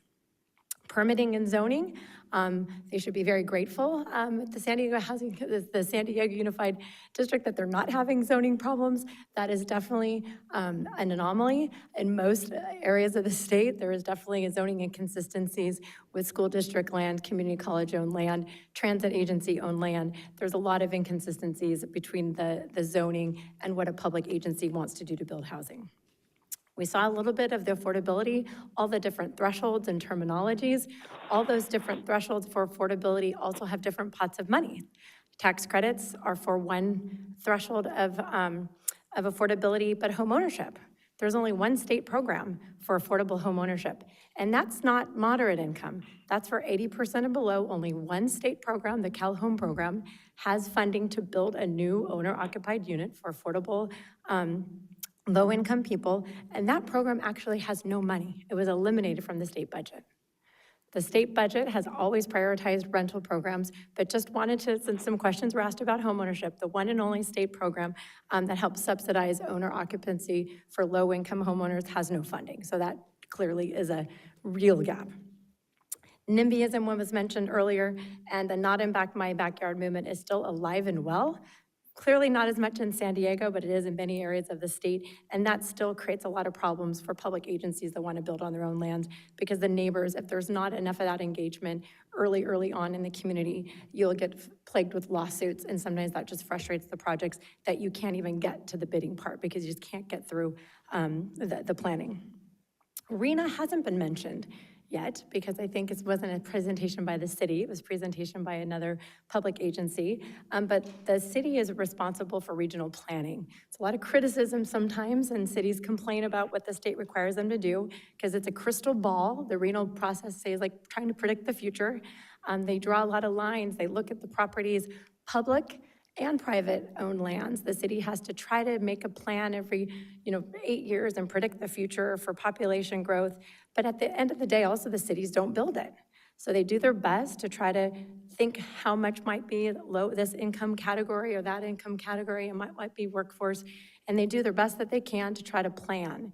But at the end of the day, nothing gets built unless the private developers and public-private partnerships come in to try to build what was the vision for those areas. So when folks say, why isn't anyone ever building it? So, well, the RENA, they do their best to plan, but the private sector has to come in, and funding has to come in to help close those gaps to build anything other than market rate housing. So you still see a lot of market rate housing in different areas of the state, but it really is hard to make a pencil to also have that affordability standards too.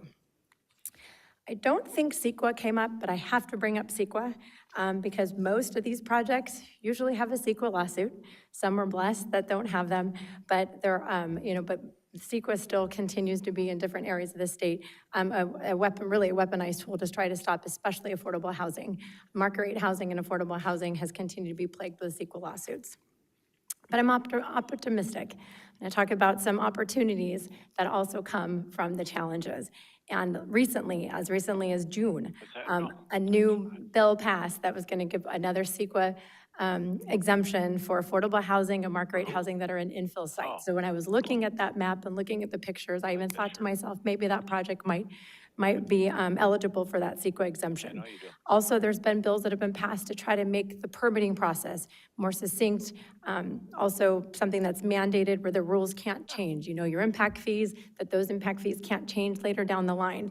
There's a bill that passed with SB 330, also by Nancy Skinner, an author that was mentioned earlier, but that bill puts the rules in place and they stay frozen to give certainty to those developments so the price can't go up at a later time.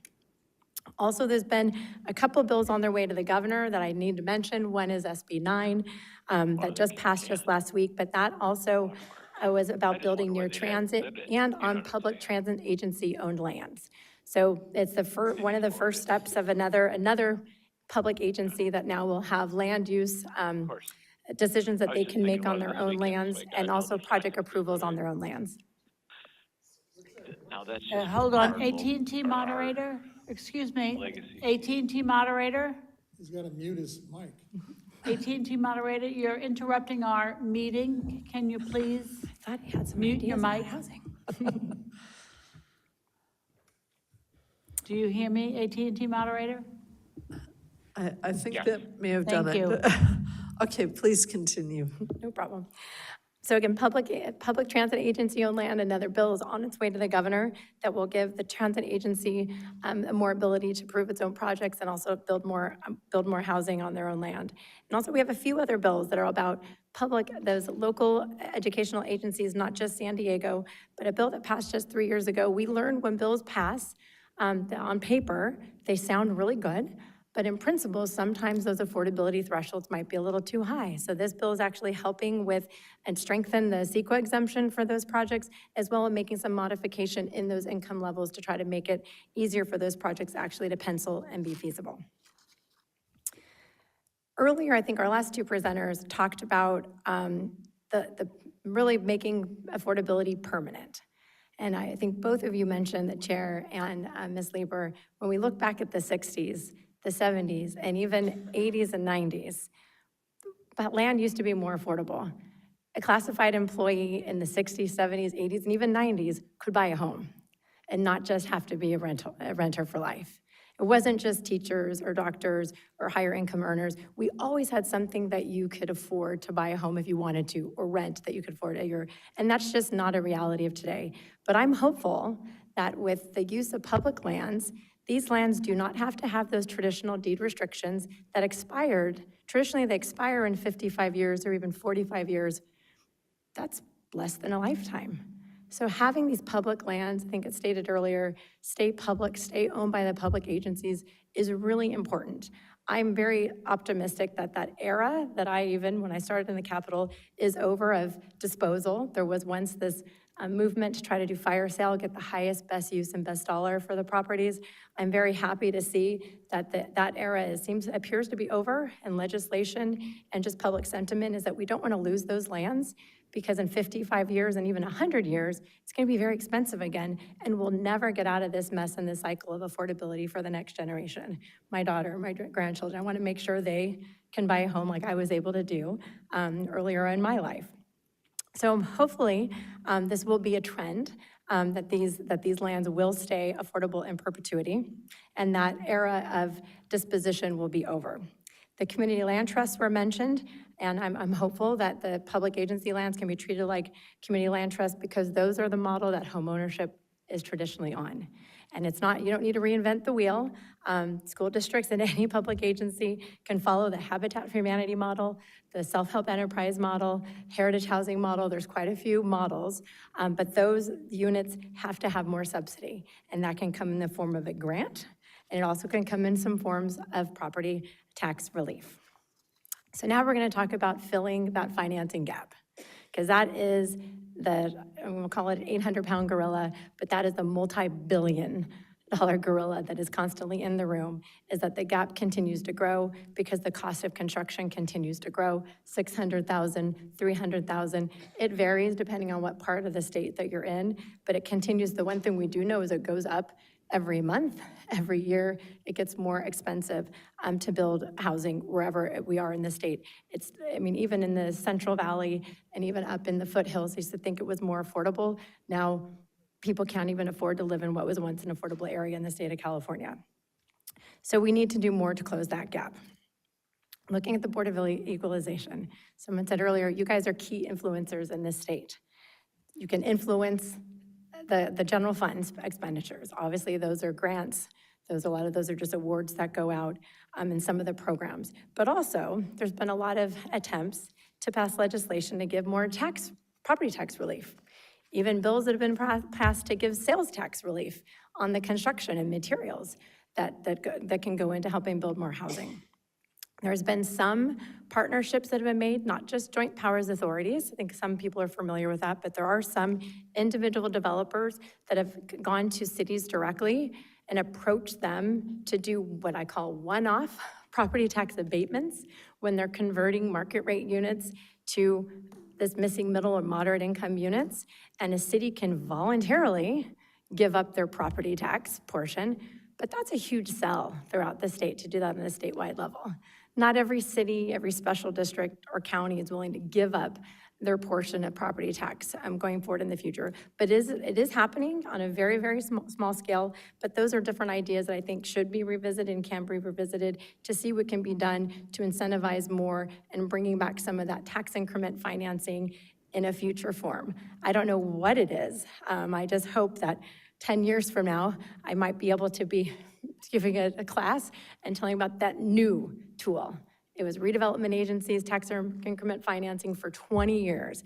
State of California, and I hope with the brain power and the brain trust of the Board of Equalization, I'm hoping that more of these creative, innovative tax incentives, tax relief, tax abatement, whatever it ends up being called. Right now, what we know is that is an area that doesn't require general fund dollars, doesn't maybe require a tax increase, because there has been some revenue generating measures that have failed at a regional level in the Bay Area. They tried for a local revenue generating measure that failed, but one in Los Angeles passed. That was a sales tax. But some of the ones that are on transfer taxes have failed, and ones on property taxes have passed. So again, the voters, I think people get very nervous of being at the mercy of some short-term just bonds run out. And the state still lacks a permanent funding source to help fill that gap. So hopefully, again, I'm confident that the brain trust of the Board of Equalization and your staff can help come up with some more ideas for property tax relief. And there is one on the books for homeownership, but it's very limited. But once a low-income owner does buy a low-income house, they get a discount on their property tax.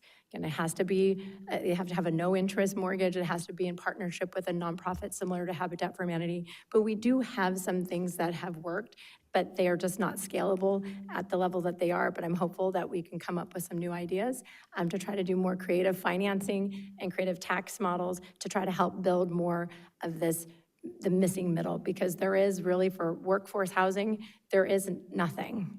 There's no state program, there's no property tax relief. For that income category and that threshold, it really is zero. So hopefully the future, and 10, 15 years from now, we can look back and say, hey, that's not the case. Remember when we had nothing for workforce housing, and now we do. Excellent. Well, thank you so much for all of the information that you've shared with us, and I love your optimism about new mechanisms coming out, and I think the board can be very much involved with that. Mr. Vasquez. Yes, thank you for your presentation. And you mentioned several bills that are in the mix, and then I know there's a few others out there still on the whole workforce housing area. And I was just wondering, in your opinion, what do you think are some of the hurdles or the challenges for them moving forward? Well, there was one bill that was SB 509, the Arguin bill, which was for more workforce housing. But that proposal was actually taking funding from SB 2, which is the permanent source, and it was coming from the portion of that bucket that was for homeownership. So it wasn't that there was not an appetite to try to get more money and create a new bucket, but that particular proposal was actually shifting from the ownership percentage of SB 2 into workforce housing. So I think maybe if there's other minds coming together where if you put rental versus home ownership, it is a challenge in Sacramento because there are some folks that want to protect the pot of money for home ownership and bring rental for rental. But if that's an area, if the workforce housing can include home ownership, I think there'll maybe be more open minds to shift funding around. But I think it's really important to keep in mind that ownership pot of money, the rental pot of money, because they do compete when it comes to the general fund. Thank you. Mr. Schaefer. Yes, thank you. Ms. Romani de Jesus, I'm very appreciative of your presentation today. I'm a graduate of Toastmasters, and you always have to have a visual aid, and you have a fantastic, and the fact that you talk with your hands really makes your presentation more effective. I've read that the words associated with you are passionate, creative, and ethical, and that's really a tribute. I would hope that someday you might serve in the legislature, either in Washington or here, because we need more people with a passion. I understand you've had a lot of experience with gaming as well as housing. One of the most astounding things in gaming I've seen is a little wide place in the road in my district called Halmul sold a $500 million bond issue to build a casino. I don't know if you were involved in that or not, but that tells me that some of our gaming principles could be of some help to our housing needs here too, and that we would all appreciate whatever they would do to support the housing issues that we're just speaking about today. I'm so glad that you are uniquely here, that you're the only speaker we've had who spent most of their life in the capital area, at least your professional life, and that gives you a unique perspective that those of us down in San Diego just are never going to have. And so thank you for being with us today, and I will review your presentation, and if there's any way I can personally help you, I want you to let me know. Thank you. Thank you. Mr. Emron. Thank you, Vice Chair Lieber. I want to thank you also, Ms., for your presentation. Very very, very spirited. Gets me excited about this, taking this task on. You mentioned about, in your remarks, the high rising construction costs, interest rates, the inflation impact, energy costs here in California, the highest it's ever been. Gas prices are also creeping up and up. So how do we balance all this and making sure that even if there is housing for families, that they want to stay in California, that they want to continue to work here, and that 60, 70,000 per year job is going to get them through some hard times? Well, I can talk to the housing costs. I think I put it to some higher powers on all those other costs that go for inflation and especially interest rates and gas prices. That's a lot. But all of it does contribute to the cost of housing. But I used to say some of the best thing you can do to give somebody, to keep somebody in California is them to pay a mortgage on a home that they can call home, where their rent doesn't increase. And of course, their utility bills will increase and other things that they can control. But one of the best things you can do to help people in California is get them into something that they can call home, that they actually own, and it's a mortgage instead of rent that they can pay. I really do think that is the number one way to keep people in California at a price point that they can afford. Yes, I definitely certainly agree with that. And how has the high cost of living affected diversity and equity in our public agency workforces? In the workforce, I think it's without a doubt, and many studies and reports can show how much, communities of color have suffered financially through the housing crisis. Not only during the crash of 2011 and 12, they were hit the hardest during the crash and continue to suffer the most. They're the most rent burdened, and house burdened are communities of color, and therefore it definitely impacts the workforce. I think when you talked about classified employees, the classified employees are hit the hardest. Everything we've talked about is classified employees, which are low-income earners, are in a system that will keep them renters for life. Yes, absolutely. And I hone in on classified employees. My mother's a classified employee, and sometimes I just think that if she didn't have some of the financial support around her, I don't know how she can continue on her job, because she loves the kids, she loves working for the school district, but it's definitely some hard times, especially on a pay scale. So thank you again for your time today. Yeah, thank you so much for your presentation. Appreciate it, and enjoyed working with you in the legislature.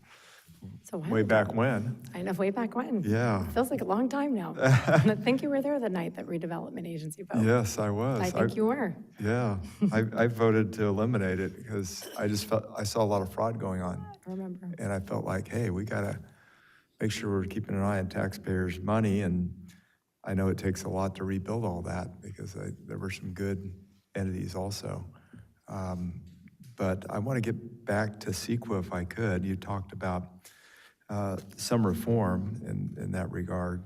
Do you think that we will ever see broad-based CEQA reform? Because it seems to me that it's gotten away from its original intent, which was to mitigate environmental damage. Well, I think the June CEQA reform measure for housing, which included market rate and affordable housing, is the broadest we've ever seen. Hence, it was done through the budget process because it overcame so many of the challenges that many of you know are very hard to overcome through the traditional legislative process. That bill, AB 130 and SB 131, are really historic reforms that are, they're limited by the definition of infill, but every, public agency-owned land we've seen today and some of the examples today could fit that infill definition. We've also seen a lot of broad reforms on just affordable housing, also lands owned by schools, universities, community colleges, religious organizations, faith-based organizations for student housing. There still continues to be a lot of, holes that are broken into CEQA, because I think there's some fundamental aspects of CEQA for all other projects that are non-housing that will always stay in place. But for housing, again, I'm optimistic after this summer. I think some folks said that could never have happened what happened this summer. So once we see how the dust settles on those CEQA exemptions, but I'm very familiar with quite a few projects that have been stuck in the mud for years and have been able to use that exemption that just passed and was enacted on July 1st. Good. for housing. Can't speak to all the other Okay, CEQA applicabilities and other projects, but All for right. housing. that's encouraging. So first step. and- Again, that's where I guess maybe my optimism come from. Yeah, Some folks said that could never happen, and it did this true. summer. Yeah, all right. Very well, thank you. And a follow-up question from Mr. Emron. I do want to get this one question off. Do you believe modular construction methods are viable for reducing cost and time in public agency workforce housing developments? I do, especially, I mean, I think it's harder for family housing. We talked about family housing, but I've been on now a few tours and I've seen a few of the factories. Where there's challenges is a lot of them, they're truly factory built. So they, just like a car, they look the same, they feel the same, they're 1 bedroom or they're 2 bedroom. So you don't have the 3 and 4 bedroom, the family housing, but absolutely, especially scalability on the sites we're talking about, even smaller sites, because the factory-built housing and the factories I have seen in, here in California, other states, and in other parts of the world, you can really scale and you can build it quickly. And, you know, projects that are between 10, 15 to 100 units, it's definitely an opportunity that some cities are already taking advantage of. I appreciate that. Thank you, Vice Chair. Thank you. Well, thank you so much for your presentation. And I am anticipating that we will have you back at the BOE to continue the dialogue with us on this very important topic. And Mr. Schaefer. Well, I couldn't agree with you more. I hope we see her soon. Yes, absolutely. And we're going to go now to our closing remarks, and I'll go ahead and take the privilege of the first remarks and say a big thank you to Mr. Schaefer and his staff for bringing this topic forward. This has been a very engaging and impactful discussion with our speakers here today. So we appreciate you setting the table for this and bringing forward the topic, and look forward to more on that. Mr. Vasquez. Thank you. I also want to thank Member Schaefer and our Vice Chair Lieber for putting together this hearing. The idea is so important. You know, we've heard from some very good, knowledgeable folks in the area of workforce housing today. And I know it's a discussion that we need to continue, and especially as we're seeing, you know, earlier today and hearing about legislation that may or may not get signed. Some of them might be turned into 2-year bills. I think we need to stay on top of those. But I really wanted to emphasize the issue, especially as we're talking about our educational, faculty, staff. That one really hits close to home. You know, as a former teacher, I remember when I first started teaching, it was ridiculous what we were paying teachers. Not that they're getting paid much better, but it's definitely a lot better now than it was 30 years ago. And I think we need to do whatever we can to support them. And I think housing is a big piece of it. Because, you know, when you're trying to attract good administrators, staff, and teachers, the issue always becomes, you know, do they want to commute 2-3 hours to get to work? You know, the quality of life really gets altered for them, especially if you're asking them to work with our kids, right? You want them to come with energy and hopefully the time to really spend with our kids. The other issue that was really interesting to me today was just the cost, you know. And I know when we're dealing with land costs, especially if we're dealing with some of these school districts like San Diego and LA, especially on the west side, anything along the coast, land's always going to be the big premium that's usually going to hike the cost per unit. So I think whatever we can do to repurpose those lands, especially for the school districts and some of the cities that was mentioning today, earlier today. So I really appreciate that, and looking forward to our follow-up discussion on this issue and tracking some of the bills that are currently in the mix. Thank you. Others, Mr. Emron, did you have any closing comments? Absolutely. I want to also thank you, Vice Chair Lieber. I want to thank Member Schaefer for bringing such an important topic forward. We hear about it more and more to the super commuter. If you have a chance to get on the roads at 4 or 5 a.m., you have people leaving their houses, commuting 2-3 hours one way just to make it to work, working an entire 8, 9 hour shift, make it back home, and what time is there left in the day for your family, for your personal errands, for just kind of settling in. And I think as a state, we have an absolute duty to make sure that our citizens, our residents are taken care of, and that is number one, utmost priority, making sure that there's housing available, that there's a place to rest their head at night after such a long day of work. And I couldn't agree more with Mr. Vasquez too, is that we have to prioritize this, and at the Board of Equalization, looking at certain ways and methods to get this done, including modular housing. And I'm fully supportive of these school districts continuing on this journey to make sure that their teachers, their classified employees, all have a place to reside. And especially when you think about environmental impacts too, the closer the better to your workplace. Thank you. Mr. Schaefer. Yes, I'd like to thank Dr. Cody Pedersen, who is my chief of staff, for designing the agenda and bringing such talented people together. I think it elevates the use of our entire board in helping the public, but to have such input. And I thank all of you also for your part today. Thank you. Mr. Chair? Yeah, thank you. Both Member Schaefer and Vice Chair Lieber. It was a great presentation. I learned a lot. My focus continues to be on ownership, but these are pathways that provide opportunities for people to have an affordable place to live that's within proximity of their jobs, and opportunity to save. So I look forward to continued reforms, and encouraged by the CEQA reform that was just expressed by Holly Frenemy de Hoos. So thank you, appreciate that, yeah. Very good. Thank you, and thank you to all the members for your comments on this. And I'll pass it back over to our chair. Thank you so much. Yeah, again, great presentation. I would like to take this moment for public comment on item number 1. And we don't have any written comments, correct? Nor is there anyone in the auditorium, okay, that wants to speak. So let's go to the AT&T moderator. And if you could please let us know if anyone's on the line that would like to make a public comment on this item. Thank you. Thank you. Ladies and gentlemen on the phone lines, if you wish to make public comment at this time, please press 1 followed by the 0. An AT&T operator will quickly gather your name and place you back in queue. Again, for questions or comments, please press 1 followed by 0. And Mr. Chair, nobody is queuing up. Okay, great. Thank you, moderator.